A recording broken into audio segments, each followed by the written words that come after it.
Joining me on the DolphinsTalk.com podcast is Frank Fleming, Frank the Tank from Barstool Sports, a diehard fan of the Miami Dolphins. Frank, how you doing today? Oh, and I'm dying hard. They're just, it just gets worse every year. It just seems like they're in an endless cycle of mediocrity. I'm just really fed up with this. Yeah, I know it's so tough being a fan of this team. Sometimes it seems like every time you get close, every time you see a little bit of light at the end of the tunnel, they come off a 10-win season, and all of a sudden everything just totally collapses into what we And have seen this crashes year. and burns and Crashes just, and burns, and it's like crashes and burns in the most crazy of ways with everything happening now. Let's start off with this. Tua Tagovailoa, past few games he's actually played well, but overall, pick number 5. He's not Herbert, and he's not that level. Just overall, what are your thoughts on Tua Tagovailoa as he is now midway through year 2? he is terrible. That's it. I I mean, mean, he is terrible yet. I yeah. mean, No, go ahead. I mean, he doesn't look easy throwing the ball. Now, the offensive line is atrocious. It's one of the worst offensive lines I've ever seen. But it's just like he just does not. I mean, all these 5 yard dump off passes. It never stops.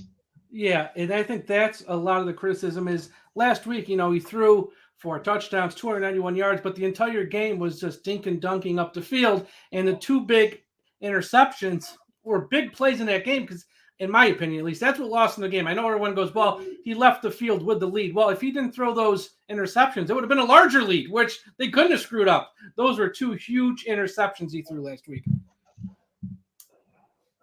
I mean, especially that second one. It didn't even look like he threw it. Got to eat the sack there and go down. The Watson rumors, we are recording this Wednesday afternoon. They're all over the place right now. Will Miami, won't Miami? Just what is your take on Watson overall? Should they pull the trigger, add this guy, even though he might not be able to play till 2022, 2023, or God knows when? There is risk involved. What are your thoughts on Watson? I really don't know what to do at this point. I mean, if they trade him, they should do it with conditional picks. I mean, if he ends up getting suspended, then it should be a wash. I mean, the Texans wanting 4 first rounders is just insane. Yeah, that's a lot. 3's a lot too. Yeah. Yeah. The Texans are not in a position of power. And unfortunately, the Dolphins have a GM that believes in quantity over quality. So he'll trade a first rounder to get 7th rounders.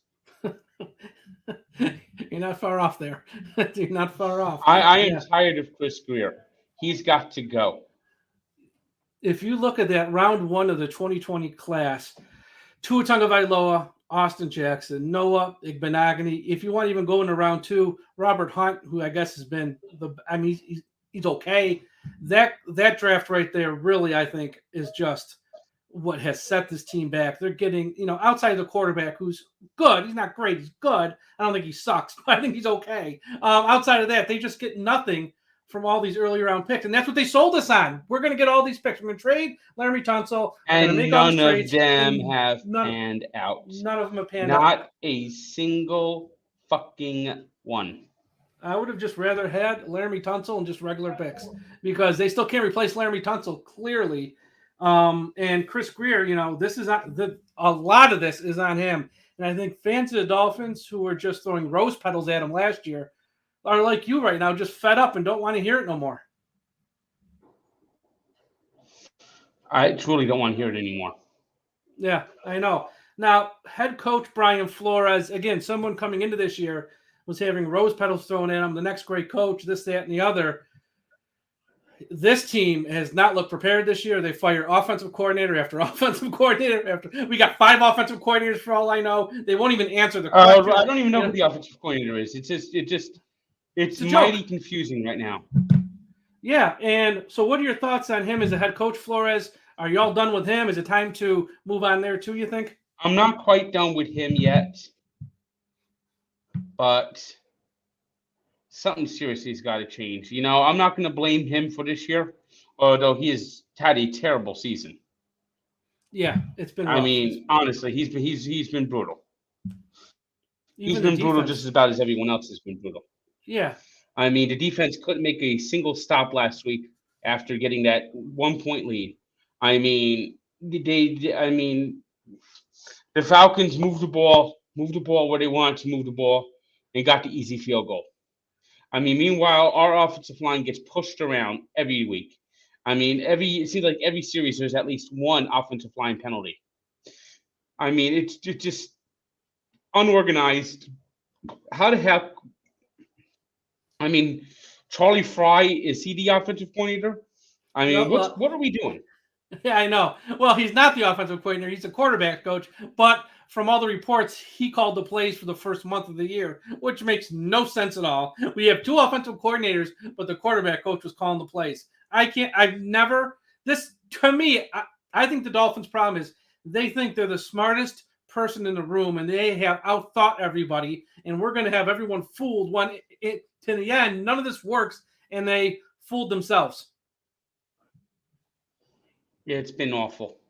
It has. It's been dissatisfying. It's been atrocious. It's been a train wreck. What did you think about this past year? They signed a bunch of free agents last year. They signed Kyle Vanoy. They signed Shaq Lawson. And they signed all those. They missed Kyle Vanoy. I think they miss all of them because they let them all go out with Flowers in the offensive line. Can't be worse than some of the guys we got out there. What was your thought when they let go of all the guys they spent all this money on, had them for 1 year, they win 10 games. Instead of trying to continue to win with them, they just let them go. That's what I'm just talking about. The Dolphins are just a confusing organization. And this undecisiveness, this just train wreck type philosophy, that a change got to be made, and the change has to be right at the top, Chris Grier. Now, whoever they bring in, the next GM, if it's someone Brian Flores wants, I'm for that. If it's someone who wants to fire Brian Flores, I'm for that. Yep. I mean, the bottom line is Chris Grier, he can't be making the decisions anymore. He failed. Next. Yeah, he was given. I mean, when are we going to bring in? Why not try to do what the Broncos did? Put Dan Marino in charge of this franchise for a while. Yeah, I don't know if he wants that. Then bring in somebody that does. Jason Taylor, Zach Thomas. Peyton Manning would do it probably. He's too much of a TV guy. That's true. He's all over the place. He's got his hands in a lot of pots. I mean, go to the past. Bring in people like that. Bring in Jason Taylor and Zach Thomas to run the team. Yeah. The in-laws. Yeah. Well, not anymore. But yes, they need something. No, that was they had a split up a few years back. Him and his wife. So I thought Jason Taylor was still married to Zach Thomas. No, sister. he's been remarried now for a few years. So that unfortunately. I know. I don't really pay attention to the who's married to who unless something strange happens. Unless it's a Marty Brodeur situation. Exactly. You know the Marty Brodeur story, don't you? Marty Brodeur, which one? You know what? I can't remember right now off the top of my head. He's the Devils' all-time goalie, probably the best goalie in the history of NHL. Yeah, he was very good. 20 years ago, there was a lot of controversy surrounding his family life because he divorced his wife and married his sister-in-law. That, you know what? Good Lord Almighty. How do you pull that one off? Talk about Thanksgiving at that family. Holy cow. Yeah. Basically, his wife's brother. Yeah. He stole his wife's brother's wife and married her. Oh my God. That is, talk about an awkward holiday party. Holy cow. That one, you know what? I never heard of that one. Oh my God. I got to Google that and read a little bit more. That is crazy. Yeah, yeah. He was married, had a kid with his first wife, and now he's been married to the second wife there for like 20-something years. Had a couple of more kids, Well, the but it heart wants was what the hearts highly want. controversial at the time. Yeah, I mean, the heart wants what the heart wants. I guess. So this week, Miami has to play the Bills, and they never win in Buffalo. It's Uh, always a house of horrors. They are. Last time I checked, it was like 12-point underdogs. It might have moved since then. I don't know. if Is there they any don't chance at lose, all? like there, there's no shot. There's no No shot. shot. No shot. None. Yeah, I think we're all on board. It's just try to keep it respectable. None. Just try to keep it respectable. Don't get embarrassed. And I'd be happy if the Dolphins lose by less than 2 touchdowns. yeah. Oh God, yeah. It is Halloween. Maybe they'll come dressed up like a football team. Who knows? Because they got to do something. Because the Bills just enjoy beating Miami. They relish it. It's just. I mean, and the Dolphins' offensive line is so bad. Oh, it's the worst. I mean, Austin Jackson is. I've never seen a player. So I mean, and I hate because on our site with our podcast, that's all we talk every day is all the Miami. I mean, and I hate to pile on the kid, but he's just not any good. And I don't know why they keep putting him on the field. You can put him at left tackle. You can put him at left guard. He can't play either. And he's always lining up off sides. It's like every day you just turn around, he's doing something bad. It's been just terrible. Yeah. So here's what I'm going to do for you. I'm going to play a little bit of a speed round here. I'm going to throw out a name of a Dolphins player. Just give me the first thought that sort of pops in your head and what you think of them. I'm going to start off All with right. Devontae Parker. Always hurt. Yep. Will Fuller. Always hurt. Yep. Jalen Waddle. Not worth giving up the top 5 pick. Yep. Austin Jackson. Bum. Jesse Davis. Lightweight. Jacoby Brissett.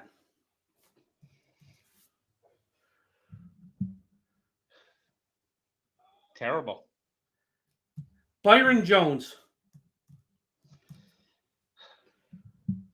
Having a bad season. Yep. Xavier Howard. MVP last year. Missing in action this year. Noah Igbenogany.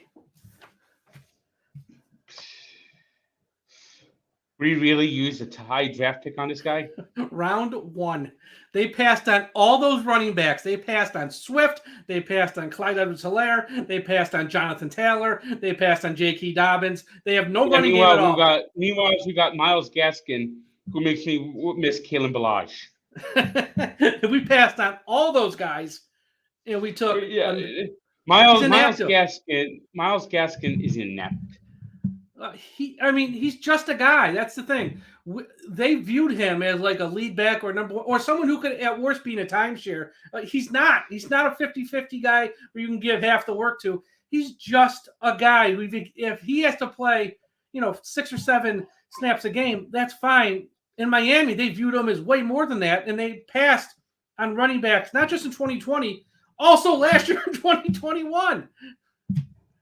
I mean, they have not had a good running back. Well, Jesus, ever. Well, since Ricky Williams was the last. Yeah, it's a long time ago. I mean, now. I lived through the Detroit Stratford days. Oh, I'm with you. I'm about the same age as you, so I was there with, him, Lorenzo Hampton, all those guys, Sammy Smith.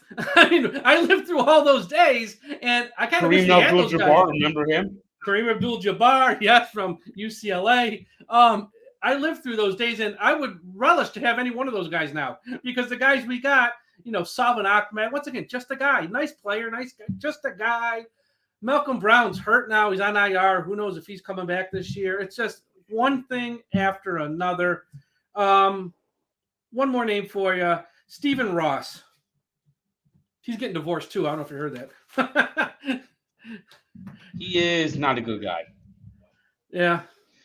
kind of a corrupt politician, the corrupt guy too.